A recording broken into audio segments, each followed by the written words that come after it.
guys, this is Mrs. Hall, and today I'm going to go over the colored pencil technique worksheet. So I have a copy of the worksheet here online. It's not a big deal if you can't get it printed out. You could do it on a white sheet of paper. You could do it on some notebook paper, basically whatever works for you.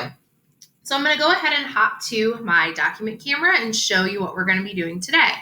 So first of all, this is my finished completed one.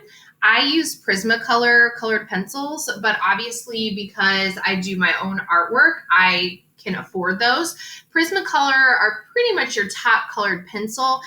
They cost a little over $1 a piece, so there's no way we could buy them for class, but they are really cool and have really nice smooth shading. Okay, so we're going to go ahead and we're going to begin the worksheet. If you don't have a worksheet, you can do it on notebook paper or white paper. So what I do want, though, is you need to make sure you have the labels. So colored pencil technique worksheet number 1. Okay, and here I have the label up here. So I want it to match. There's 4 per row, and I would like you to try to get 4 circles per row. Notice I labeled them. So the first one says hatching with 1 color. Second one says outline contour. So you need to make sure that you are labeling these for me. Otherwise, I don't know which is which. Now, if you have a compass, you're welcome to use that. If you have something in your backpack or at home that's circular and you want to trace it, that's fine. If you don't have anything, you can just free draw this as best as you can, and that's fine too, as long as you're getting those labels, because that's how I'll know what to grade. All right, so I actually have the completed one, but then I have this one.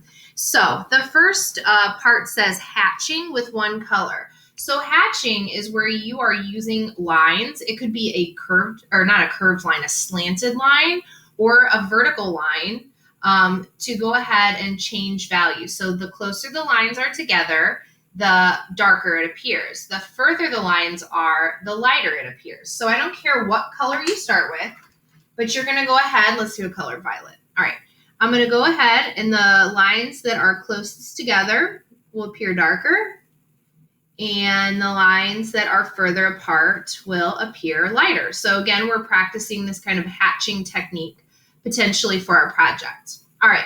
The next one says outline or contour. So I'm just trying to get you to understand that an outline and a contour are very similar things. So I'm going to go through and I'm just going to kind of outline this circle so that we can recognize that concept. Simple concept, but yet good to know. All right.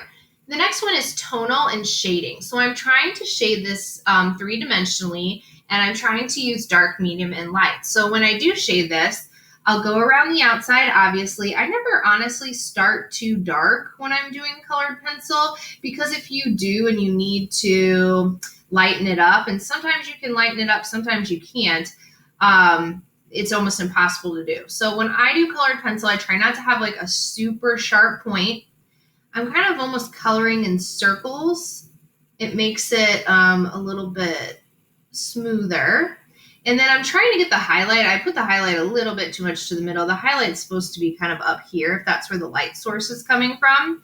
I'm going to go in and add a little bit more for the shadow, and it's dark, for I can see from my example, kind of around this bottom area. So you can see that a lot of times with colored pencil, things are built up in layers. You don't want to start off really, really dark, because it's just not how professional colored pencil works. So I'm going to go through. I'm going to add in the colored pencil so I can make it look 3-dimensional. All right, so once I get that completed, okay, it should look like this, I'm going to go ahead and do stippling. Now, stippling is when you make dots close together and you create value with that. It is not my favorite, to be honest with you, in terms of the sound that it makes. So when you're doing the stippling one, try to not pound on the paper. Try to like turn your pencil to the side and almost like draw a little dot. Now, you're not going to get it perfect. It's going to make some sound. It's going to annoy people next to you. That's why I try not to do too much stippling ones, guys, but there are 2 on here. because it is a drawing technique. So if you're at home, you'll just annoy your parents, but if you're at school, then you'll annoy the teacher and your neighbors. I'm sorry. Okay, so remember, not obnoxious. If you're obnoxious, the teacher's going to tell you to stop. All right, so I would finish this so that it looks just like this. So the further apart those dots are, the lighter the value appears. All right, moving down to the next one, layered stippling. So what that means is you're still doing the shading. It's just now I'm doing two colors. So if before, let's say, was just doing green, now this one's a mixture of red and orange. And I go through and I do my stippling and I spread it out, and then I go back and I do the other color. So I'm not going to do that whole thing. It'd take forever in a video, but that's what you do. All right, scumbling with one color. So scumbling is doing that circular motion with your pencil. So I would literally take my pencil and I'm going in circles, and I kind of like go back over that section, and you're filling it in to the best of your ability. And you want it to look smooth, but it has like a textured look to it, honestly. So you're gonna go through, you're gonna fill that whole thing in with scumbling. You can use scumbling in your colored pencil drawings just to give your work a different look or a more textured look. I'm trying to give you options so that when you do your project, you have, you don't have to do the same things. All right, so pretend I finished that. All right, color lightly, that should be pretty self-explanatory. So practicing different pressure, you're probably gonna want to go like one way and then go the opposite way to make it color lightly, just like this, okay? Next, I'm gonna do color darkly. Now, when you color darkly with a colored pencil, you wanna do it in layers. So I'll go through, I'll color as best as I can, one direction, and then I'll go back the opposite direction and add another layer. And that's how we darken colored pencils. We don't try to make it really dark all at once. We add in layers. So I could go diagonal one way, diagonal the other way, and obviously I would do this whole thing and it would look like that. All right, layered hatching. So what I'm wanting with that is you can get two different colors. Green and let's say a light green. Okay, the thing with layering colors is you want to use colors that like are analogous to each other. So analogous meaning next to each other on the color wheel. If they're too far apart, they really just don't blend well. So the hatching again is lines. And then I'm going to take my light green and I'm going to go through and add light green. You might be able to tell on the recording that I'm adding light green. You might not be able to tell, I'm not sure. Okay, so I have light green and dark green. Over here, I did purple and pink. All right, two color blends. So I'm gonna take two colors. I think I'm gonna use yellow and then this like, it says apple green. I think it's a yellow green. And you're gonna blend the two together. So I'll take my green. And again, I always color lightly at first, and I'm going to make sort of like this half moon.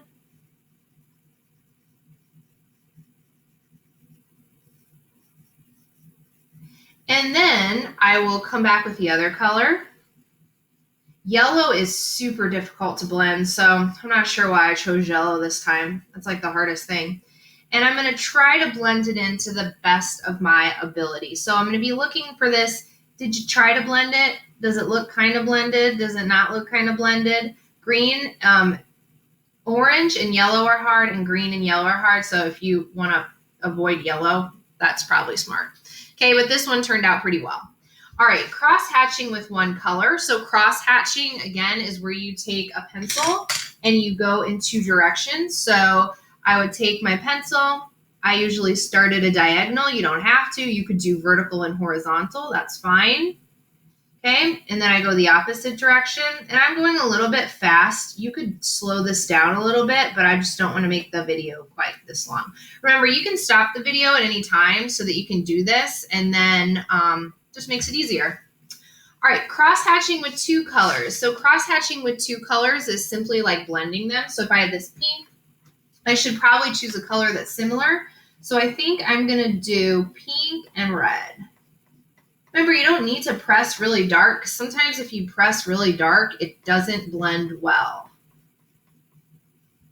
So I'm going through. See, it's starting to blend with my lines. Going across, and I have cross-hatching with 2 colors.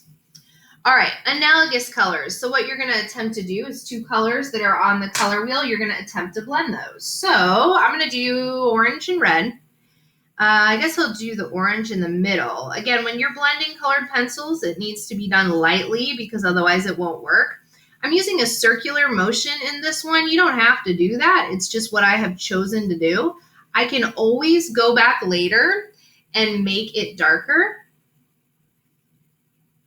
But for now, I'm really trying to see if I can blend it well. So I'm doing light.